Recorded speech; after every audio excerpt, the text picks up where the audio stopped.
compañeros. Entonces, voy a presentar y ustedes me avisan.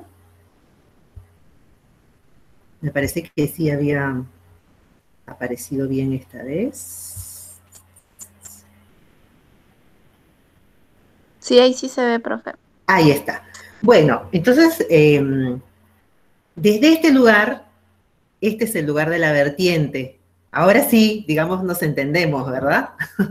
Cuando hablábamos de los 2.800 metros, estamos parados en ese cerro que ustedes tenían a la, bueno, casi al centro, porque habían como 3 ramas de, de vertientes de la cuenca, ¿verdad?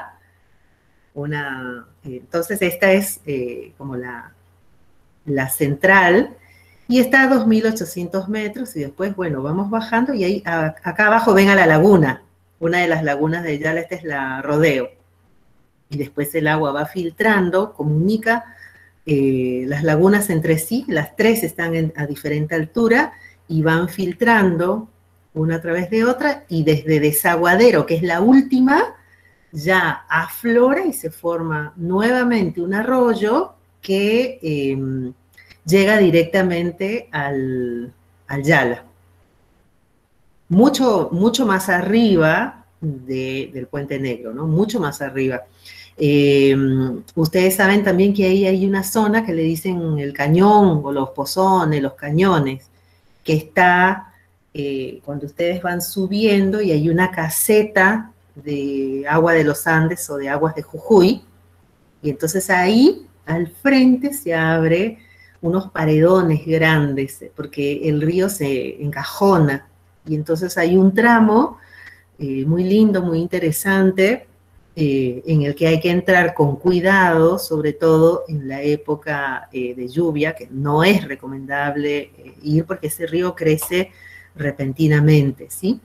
Pero en un día como hoy, que todavía estamos en temporada seca, el río tiene bastante agua, y ahí podemos encontrar un ambiente particular, ¿sí? Y bueno, entonces también creo que entendemos ahora la magnitud de lo que es una cuenca, cómo se marca el territorio, podemos ubicarnos geográficamente en él y saber cuál es la relación y cómo se forma esta red de drenaje, ¿no? Habíamos hablado también de la importancia de la precipitación, la escorrentía, que acabamos de hablar, que es cuando el agua, la lluvia es tan fuerte que el agua no se infiltra, sino que corre y llega directamente al canal, corre y arrastra, y la infiltración, que también es muy importante, ¿sí? También creo que hemos entendido la importancia de conocer y planificar las actividades que se realizan dentro de la cuenca. ¿Sí? La mayoría de ustedes mencionó cría de ganado, estamos hablando de la cuenca del Yala, ¿no? Cría de ganado, algo de agricultura, sobre todo de frutales. No sé si ustedes lo han visto también en la primavera, y se nota cuáles son las zonas donde están sembrados los terrenos con estos árboles frutales, pero es mínimo eso. En realidad tenemos un gran porcentaje de bosque y de pastizales, es decir, que la cuenca está bastante bien conservada en cuanto a su vegetación.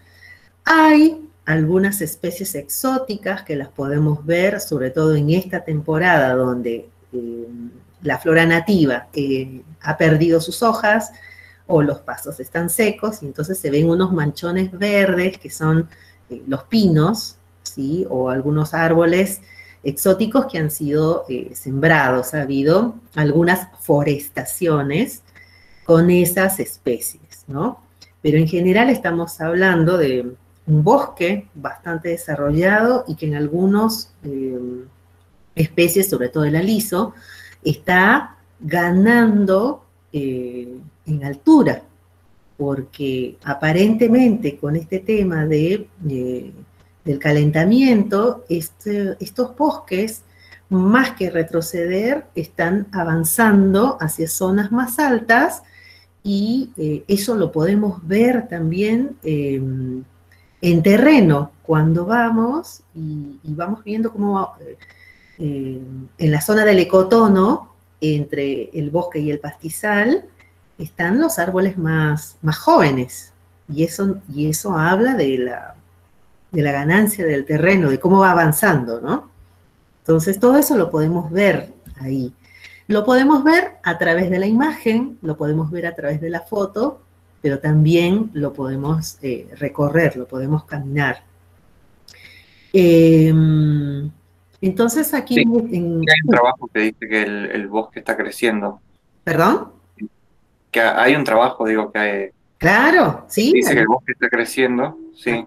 Así es ese trabajo de donde está el profe Lucio Malicia también, creo que es Sí, en había dicho sobre que el bosque estaba ganando terreno, todo. Así es. ¿Y saben qué? ¿Y saben cómo estudian eso? Bueno, por un lado, con estudios de campo, y por otro lado, ellos tienen lo que se llama parcelas permanentes de estudio. Entonces tienen pequeñas parcelas a lo largo de un gradiente latitudinal en varios países, donde van viendo los efectos del cambio climático sobre el desarrollo de los árboles y todo esto. Así que lo voy a conseguir, o no sé si tú lo tienes a mano, lo vamos a compartir con los chicos porque es un trabajo muy interesante, ¿sí?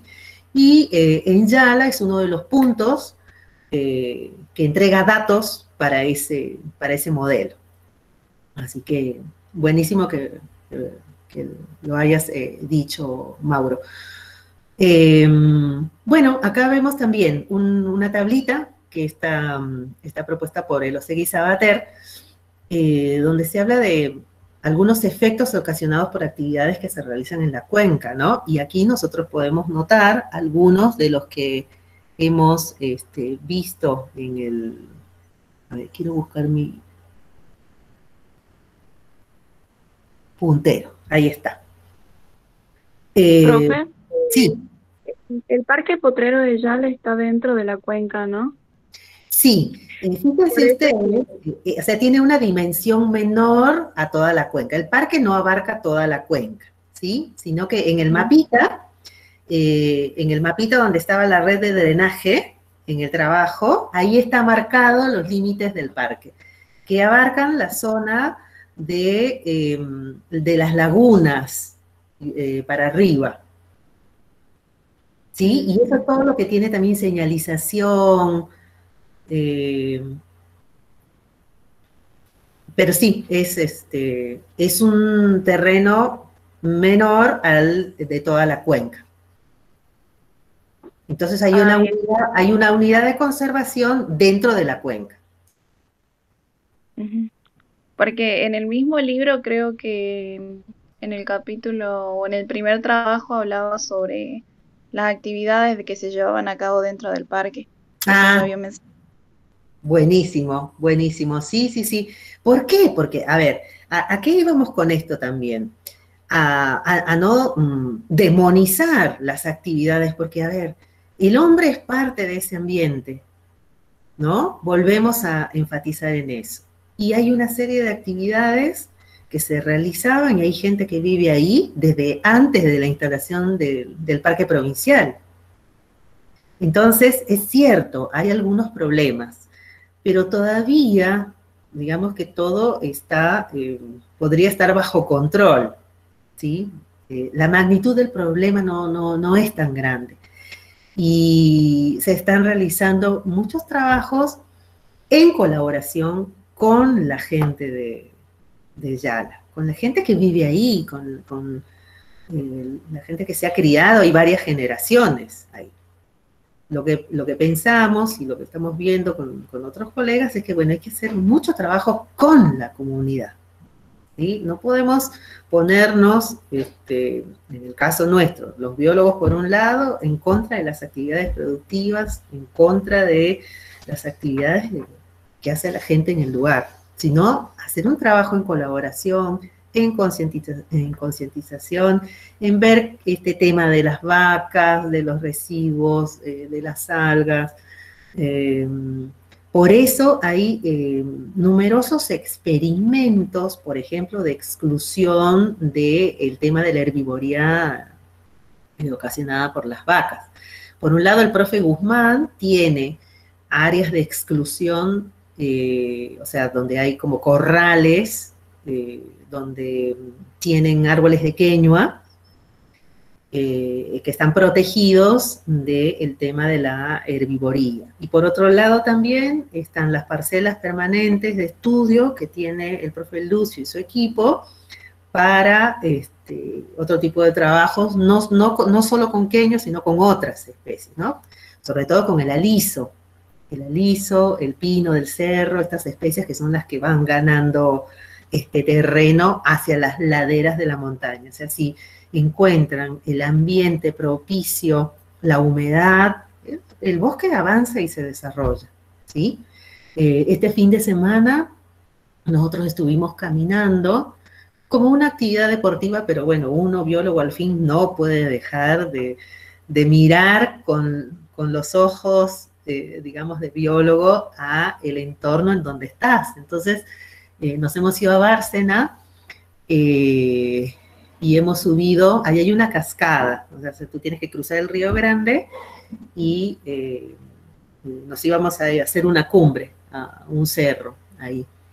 Y bueno, en el camino había un viento tremendo, pero fuimos caminando por el pastizal, todo por el pastizal, y en un momento, cuando estaríamos más o menos así a los 2.800, 2.700, llegamos a un filo y al otro lado del filo era todo alisal, todo bosque de aliso, ¿no? Es decir, que la ladera por la que nosotros hemos subido es una ladera más expuesta, donde hay menos humedad, y la otra, cuando hemos alcanzado, digamos, ese filo de esa parte de la cumbre y hemos visto para abajo, es la ladera donde se captura la humedad, y ahí estaban los alisos, ¿no? Entonces, siempre que veo el bosque avanzando me acuerdo del profe Lucio y sus trabajos. Y ya más arriba, cuando hemos llegado a la cumbre, entonces por el oeste veíamos las serranías del Chañi, toda la parte de Puna, Alto Andino. Y cuando volteábamos y mirábamos al este, estaban todas las montañas verdes, se ve la yunga al otro lado. Entonces, a esa escala entiendes cómo va pasando, qué es lo que pasa con la humedad, ¿no? La teoría se complementa, digamos, con la práctica. Y aunque sea una práctica deportiva, como les digo, es muy ilustrativa para uno que tiene, digamos, el conocimiento y lo puede aprovechar. Y entonces también aprovechar para contar esto a la gente que está contigo, a la gente que desconoce, que se interesa y que puede aprender, puede conocer, ¿no? Y eso también, bueno, es parte de nuestro trabajo. Entonces, bueno, entre las actividades que vimos en Yala, bueno, teníamos plantaciones forestales, teníamos algo de residuos ganaderos, ¿no? Algo de fuego también en algunas temporadas han logrado detectar con los testigos de las lagunas. Esto de empleo de fertilizantes, la verdad que no tiene una gran magnitud, ni construcción de pistas, porque si bien es cierto hay un camino, pero es un camino rural y que es un camino que debe haber crecido, antes era un sendero. Había un proyecto para construir, para asfaltarlo todo, pero bueno, felizmente que no, hasta el momento no pasó nada. Vertidos urbanos e industriales tampoco, o sea, la magnitud es muy pequeña, ¿no? Hay mucha gente que vive en las laderas de los cerros, que usan el agua de las vertientes para su uso de bebida y saneamiento, pero son pocas personas, ¿no? No hay un problema general, ahí no hay embalses, o sea, son las lagunas, por ejemplo, podríamos decir aquí las lagunas de Yala, pero son formaciones naturales. Y tampoco hay canalizaciones, así que acá donde dice empleo de fertilizantes, bueno, no, tampoco no tiene una gran magnitud, pero sí estamos observando un proceso de eutrofización, sobre todo en la laguna Comedero, ¿sí? Si ustedes van y se dan una vuelta por ahí, van a ver que se ve vegetación flotante, sobre todo en las zonas de las orillas. Y eso sí es algo que se puede medir y que se está incrementando con el tiempo. Y lo que sucede es que en esta temporada, cuando las lagunas bajan y las algas crecen, como que se concentra más la materia orgánica y además hay mucha radiación solar, entonces las algas crecen mucho más. Yo por ahí tengo una foto donde estoy levantando unos filamentos del fondo, bueno, es ahí, en Comedero. Es cladófora, es un alga que es muy común en zonas donde hay mucha cantidad de nutrientes, ¿sí? Que en este caso proceden de toda esa, de ese pasturaje que hay en las orillas y todos los desechos, los excrementos de las vacas, ricos en nutrientes, en nitrógeno, ¿sí? Y eso es como un fertilizante para esos sistemas acuáticos. Bueno, felizmente que ahí en esa cuenca no tenemos problemas de deforestación, ¿no? Digamos, una magnitud así grande. Y bueno, entender esto, que sí se puede trabajar, planificar, pero hay que trabajar muchísimo con la gente del lugar, ¿sí? Eso de excluir al hombre, eso es cuestión del pasado, ¿no? Si están trabajando ustedes, Mauro, con estos temas de conservación, bueno, el paradigma moderno es otro. Sí, el paradigma cambió porque antes como que no se contemplaba al hombre como parte de la naturaleza, sino que sí, algo, o sea, eso era antes, ¿no? Pero claro, nosotros también somos un ser vivo que integramos el ecosistema. Así es, así es. Entonces, me parece que es mucho más acertado y bueno, la experiencia y el trabajo de los colegas es también, ¿no?, lo que va haciendo cambiar los enfoques y ahora, bueno, está totalmente considerado el ser humano como parte del ambiente. Bueno, habíamos visto la estructura, la característica de los ambientes lóticos, su forma, hablando esto de los tramos superiores altamente erosivos. Esto es lo que van a poder ver en ríos y arroyos de orden 1, 2, 3, o sea, todo el Yala, por ejemplo, ¿sí? Bueno, acá he agregado algunas imágenes más, también para complementar, un poco teniendo en cuenta todas las conexiones que tienen, todos los compartimentos que tienen un río de cabecera, cómo es la entrada del material vegetal, cuál es la conexión con la zona hiporreica o la zona que transcurre por debajo del suelo de los canales, ¿sí? Zona muy, muy importante. Incluso, yo por ejemplo acá abajo, en mi casa, unos 50 metros, hay un arroyito de montaña, pero es un arroyo que se seca en esta temporada. Lo que no significa que el agua corra por debajo, ¿no? Si nosotros cavamos, vamos a llegar al nivel, al hiporreico, al freático, y ahí hay unas condiciones particulares y una biota particular. Bueno, esto también ya habíamos visto, superficie de drenaje, los factores limitantes, que en estos ríos de montaña estamos hablando de la temperatura, la naturaleza del sustrato, el agua que pasa encima de las rocas y lava las rocas va a tener la huella de la geología del lugar.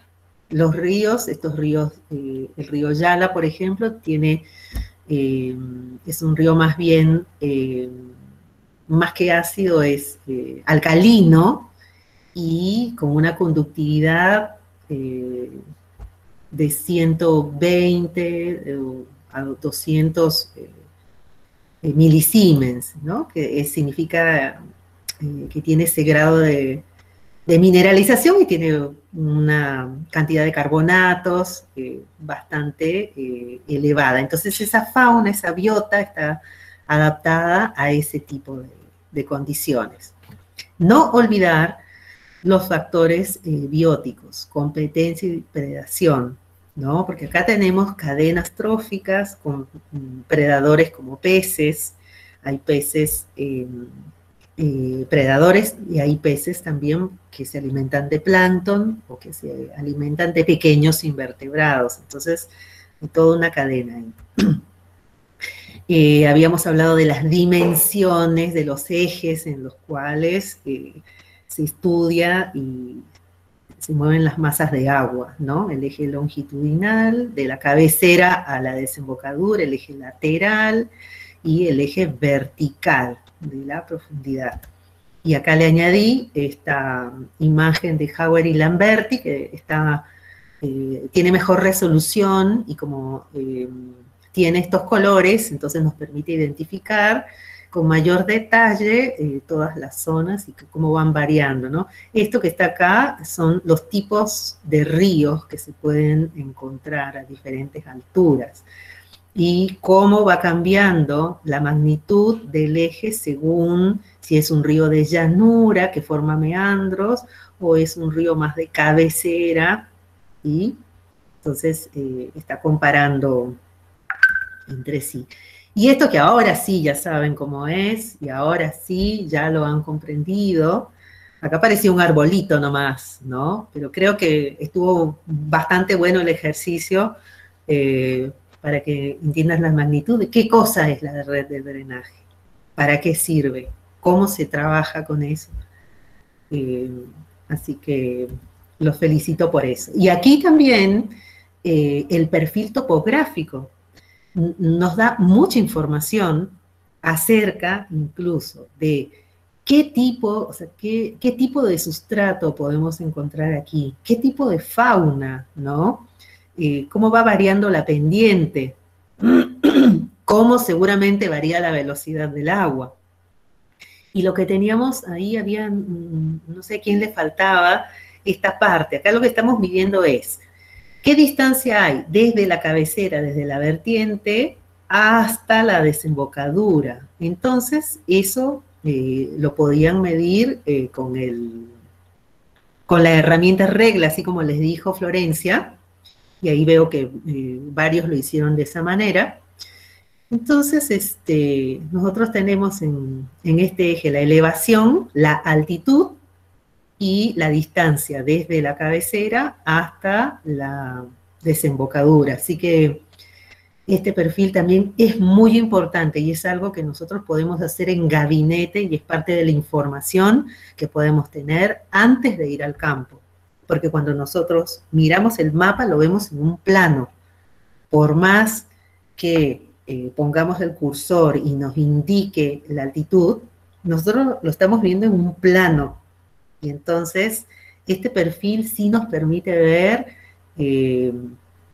con qué nos vamos a encontrar y cómo, con qué herramientas podemos encarar el estudio en estos ambientes. Incluso, cuánto tiempo nos vamos a demorar en subir. No es lo mismo transitar 50, o sea, esta distancia plana que esta distancia con elevación, ¿no? Ustedes lo han visto, cuando han salido a caminar, uno se demora mucho más y tienes que ver cuál es tu estrategia para acceder a ese lugar, cuál es el camino y toda la cosa. Entonces está muy bueno para tener como información previa. Bueno, esto ya es lo que vimos sobre los hábitats del río, las escalas de estudio, ¿no? De mayor de mayor escala a menor escala. Algunos de los datos que podemos encontrar, las especies y sus abundancias. Los circulitos más chiquitos o más grandes nos indican las abundancias de las especies. Esto ya era más acerca del hábitat, cómo variaba la abundancia y la riqueza según si muestreamos en el frente de choque de la roca o en el lado posterior de la roca, ¿no? Esto de Alam y Castillo. En los libros que les he puesto hay muchísima información, entonces hay alguna que obviamente se repite, pero está abordada de manera diferente. Eso lo van a ver ustedes de acuerdo al autor. Ustedes pueden tener el tema de, por ejemplo, el Oseguy Sabater, ellos enfatizan en un tema, tienen una predilección. Hauer y Lamberti se van más para el tema de la comunidad, así que por eso me gusta combinar el contenido de ambos, más los trabajos, ¿no? Esta también la he agregado y es muy importante, porque son los factores, dice, de la cuenca que determinan la morfología y la dinámica del sistema fluvial. Hemos hablado hoy del clima, y hemos hablado del trabajo de Morales y de las implicancias y de los métodos en los que se puede trabajar con este tema de clima. La geología, otra gran disciplina que tiene mucha influencia en la conformación y en el comportamiento y en la naturaleza de las aguas. La vegetación y los usos del suelo en relación al caudal y las características del suelo, la carga de sedimentos, si es una arena, una arcilla,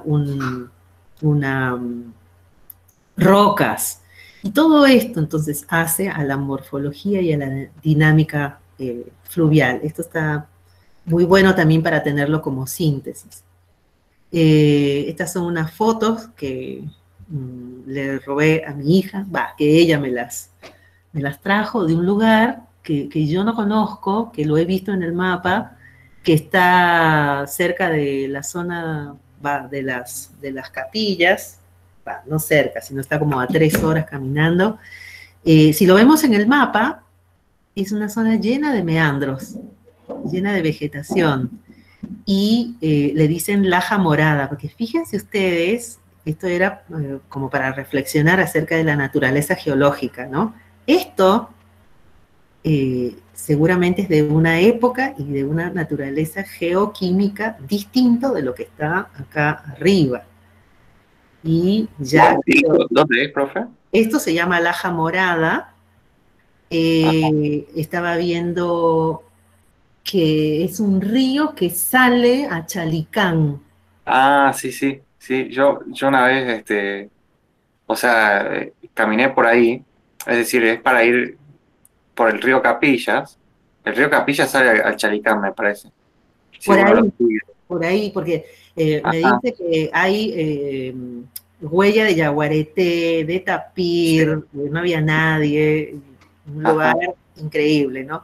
Pero encontraron estas formaciones geológicas a lo largo de una parte del camino. Entonces, es súper interesante. Uf, que ahora acá le digo, ¿y no me trajiste una muestra? Sí, mamá, vi los bichos que tú levanté las rocas y vi, pero bueno, no traje. Tendremos que ir. Como les decía, mucho por hacer. Y en este caso, necesitamos la ayuda de la gente de geología para determinar qué tipo de rocas son estas, ¿no? Qué tipo de formaciones son. Esto ya lo saben, ya el tema de la producción primaria en los ríos a través de las hojas y a través de las algas bentónicas, así que eso ya está totalmente comprendido. Y el modelo del río continuo también, ¿no? Me parece que ahora que hemos estado trabajando con esa red de drenaje, entonces hemos podido ir transitando por estas zonas por estas zonas del río, y a través del trabajo de Yala, que han hecho muchos comentarios acerca del carácter autotrófico o heterotrófico del río y de sus afluentes, ¿verdad? Es súper interesante. Por ahí también, creo que Mauro, vos hiciste esa pregunta, que es la que te tienen que responder. ¿Por qué el metabolismo, digamos, es diferente en los afluentes y en el canal principal? Me parece que vos has preguntado eso, ¿no? No, yo pregunté por qué en general no, por qué en el río Yala había más abundancia de todo, digamos, de todos los órdenes. Yo había preguntado eso, con respecto a los demás ríos. Bien, bien. O sea, ¿te estás refiriendo a la riqueza o a la abundancia? No, solo a la abundancia. O sea, la abundancia. Sí, porque en el gráfico creo que medía abundancia. Bien, bien, perfecto. Bueno, pero también hablaba del trabajo, entonces que, mira, a pesar que estamos en la misma cuenca, los tramos pueden ser diferentes, ¿sí? Porque puede ocurrir que la vegetación ribereña sea diferente, que tenga o no tenga, puede ocurrir que la naturaleza geológica de esa parte sea distinta. Entonces, por eso la parte física es también la que va a marcar la diferencia, ¿sí? Y por ahí alguien preguntaba por qué los dípteros eran más abundantes. Ah, no, y vos lo respondiste. Sí, eso sí, yo respondí, bueno, a ver, respondí, no sé. Yo Sí. me basé un poco en la intuición, no en nada que sepa, pero... Claro. No es intuición, pero digamos, estabas cerrando esto que estamos hablando ahora, ¿no? Sí. Y el abordaje de esa respuesta estuvo bastante acertado, porque sería hay una heterogeneidad de hábitats, puede generar una heterogeneidad, una mayor diversidad. Pero también ahí quiero complementar, dentro de los artrópodos, dentro de los insecta, perdón, los dípteros son súper exitosos por su amplia diversificación. Y entonces también, por eso, ese es uno de los grupos que se encuentra muy representado. Hay dípteros que son bastante tolerantes, hay otros que son súper sensibles a los cambios de oxígeno, entonces por eso son mucho más diversos, por eso los vamos a encontrar conformando un grupo bastante representativo dentro de los invertebrados. Bueno, esto también ya lo hemos visto. Acá otra figura, esto es muy parecido al Yala, ¿sí? Por eso, digamos, lo elegimos. Acá, como les decía, trabajamos con Natalia, entonces ellos veían las aves y nosotros veíamos los invertebrados. Y fuimos comparando esta quebrada del río Morado, que es la parte alta del río Perico, que es muy semejante en su estructura y en su conformación, ¿no? Y Yala, las dos. Entonces teníamos 3 sitios a 3 altitudes diferentes en ambas cuencas. Y ahí fuimos trabajando y comparando. Los puntos más altos, los sitios más altos, el 1 y el 2, eran semejantes entre el Yala y el Morado. El único sitio donde había diferencias era el más bajo.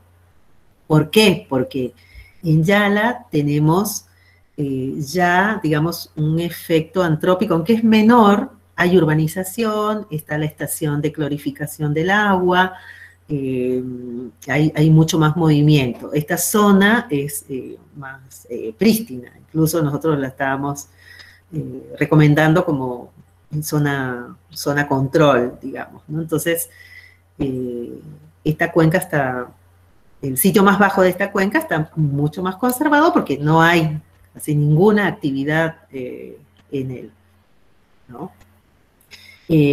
Ahora que les hablo de la estación de cloración de agua que está ahí en Yala, bueno, también con los datos pudimos notar que tiene un efecto puntual en ese tramo. Desaparecen los efemerópteros de la familia Leptoflemidae, que es un grupo bastante sensible, y esto vimos que está asociado con la aplicación de carbonato, no, perdón, es el cloro se hace con una sustancia que es un polvo, como si fuera una harina, que se llama carbonato, no, cloruro de calcio, perdón, cloruro de calcio. Entonces, el calcio precipita. Nosotros nos fuimos caminando ahí a los pies de la estación y hay como una serie de escalones con un barro blanco. Es decir, que ese calcio precipita y, bueno, alcanza el cuerpo acuático. Y en ese tramo desaparecen este grupo de indicadores sensibles, pero más abajo vuelven a aparecer, ¿no? Se recupera. Es un tramo, digamos, pequeño, en donde se ven afectadas las poblaciones de estos indicadores. Y bueno, y aquí está otra vez esa fotito, y esta eran otras imágenes del Río Grande de Jujuy.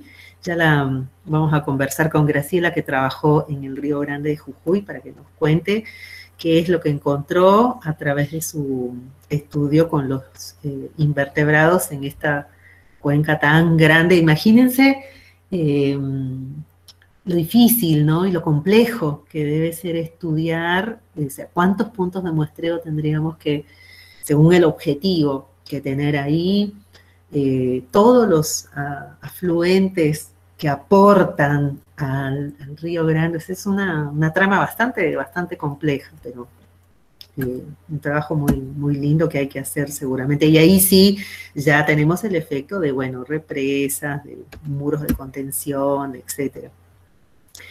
El tema de la eutrofización no solamente se ve en las lagunas, sino también se puede ver en algunos tramos del río. Por ejemplo, en el Sibi-Sibi, este es en la zona que está frente a la facultad, antes de la construcción del parque lineal. Esto es berro que crecía y algas también en el fondo, por la proliferación de grandes cantidades de efluentes clandestinos de aguas cloacales, que ahora, digamos, han sido erradicados en su mayoría. Todavía quedan algunos, pero antes el efecto era mayor. Y yo creo que puse una imagen, a ver si la encuentro. No, este es el Yala. Esto ya lo hemos visto, el trabajo en campo, los invertebrados. Bueno, toda la diversidad. También quedó en claro que las temporadas en las que hay mayor abundancia o menor abundancia y diversidad, ¿no? Esto siempre asociado a los regímenes de precipitación y al incremento del caudal. Esto es válido para zonas con este tipo de clima, como tenemos aquí. Y los grupos que podemos encontrar. Habíamos hablado de los tricópteros, ahí también Florencia había preguntado por qué los tricópteros se consideraban buenos indicadores, y Facundo le respondió muy bien, y es cierto, es uno de los grupos, es uno de los órdenes del grupo EPT, Efemeróptera, Tricóptera, Plecóptera, que lo vamos a ver ahorita, y que por sus características de sensibilidad, entonces se ha visto que se pueden considerar como indicadores que responden a las perturbaciones. Aquí está esta foto que les decía, que es de la laguna Comedero. Este es el alga Cladófora, una alga filamentosa, y que está ganando espacio. Se ve así como estas manchas, pero abajo se llena, ¿no? Signo de eutrofización en ese lugar, de que hay un alto contenido de nutrientes en ese lugar. La diversidad funcional, esto me parece que quedó todo todo claro, la diversidad taxonómica, la diversidad funcional. Esto lo vamos a ver después con mayor detalle. Y bueno, este tema de los impactos en los ríos también, ¿no? Ojo, entonces, que hablamos de fuentes puntuales de contaminación, ¿no? Cuando sabemos por dónde se está haciendo el vertido, que podemos ver un tubo que larga, ¿sí?, aguas hervidas o efluentes tóxicos. Las fuentes no puntuales son más difíciles de ver y de medir porque no vienen de un lugar puntual, sino de un área urbana o de un área donde se realiza la agricultura. Entonces, cuando se habla de remediación, se ha logrado establecer metodologías, sobre todo para las fuentes de origen puntual, ¿sí? Yo les contaba también que había habido un reclamo de los vecinos porque habían encontrado un caño con aguas servidas que estaba haciendo su vertido directamente en el Río Grande. Entonces, ese tipo de cosas son, digamos, se pueden detectar y hay una serie de métodos para implementar para hacer que ese efluente baje su carga de materia orgánica, ¿sí? Es más difícil cuando trabajamos con fuentes no puntuales. Entonces ahí, ¿cómo tenemos que trabajar? Tenemos que trabajar con los agricultores, con los productores. Tiene que ser un trabajo a esa escala, a escala de cuenca, porque tienen que, digamos, como poner el hombro todos, ¿no? Estar convencidos de que mejorando su metodología de fertilización, sus sistemas de fertilización, se puede largar un efluente con menor contenido al agua. Habíamos hablado también, bueno, de los contaminantes del agua. Aquí están, ¿no? Estas, por ejemplo, son fuentes puntuales, ¿sí? Estas que podemos ver así. Y acá, bueno, decía, la agricultura genera fuentes de entradas no puntuales, entonces los nutrientes ingresan en bloques y ocasiona excesos de algas, y un exceso de sedimentación también, y obtenemos este tipo de panoramas, ¿no?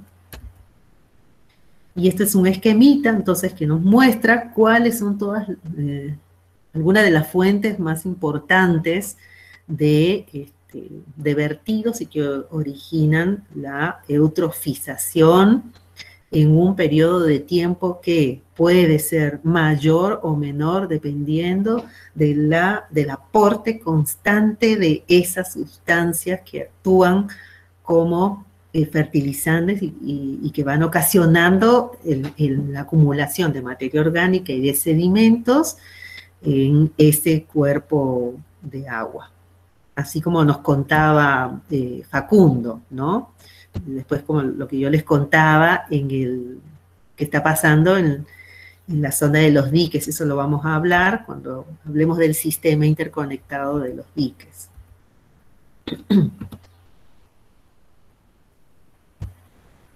A ver, voy a dejar de compartir. Aquí, ¿alguna pregunta hasta acá? A ver, voy a dejar de grabar para que no sea tan largo.